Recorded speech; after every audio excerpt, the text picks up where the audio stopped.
खबर शामिल करते हैं मिंचनाबाद से। हमारे नुमाइंदा फतेहुल्लाह लोधी के मुताबिक मिंचनाबाद के नवाही इलाका बस्ती साइयाँ बुनियादी सहूलतों से महरूम है। सीवरेज का इंतज़ाम न होने की वजह से लोग गंदा पानी पीने पर मजबूर हैं। हसनवाला से लेकर बस्ती साइयाँ तक रोड मुकम्मल टूट फूट का शिकार है। ये जी हमारे गांव को रास्ता जाता है जो कि मेन गांव है बस्ती साइयाँ, और ये फार हुसैन कालू का भट्टू साहब और जनाब फिदा हुसैन कालू का भट्टू साहब का।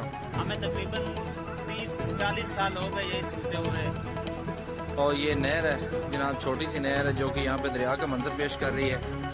तो ये भाई की बाइक अभी फंसी निकाली है। ये देखना, ये आने का रास्ता भी है और ये जाने का रास्ता भी आपको दिखा रही है। छोटी सी नहर है बिल्कुल, ठीक है। और ये आप लोगों के सामने सारा सिस्टम आ रहा है। आप देख रहे हैं यहाँ से गाड़ी क्या मोटरसाइकिल भी नहीं गुजरता, ठीक है।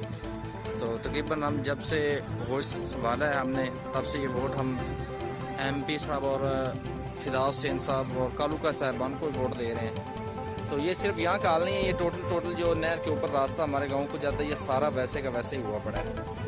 तो इनको तो वैसे भी कुछ समझ नहीं आ रही क्या करना है क्या नहीं करना है। बराए मेहरबानी कुछ आप रहम करें, बाइक भी नहीं गुजरती यहाँ से।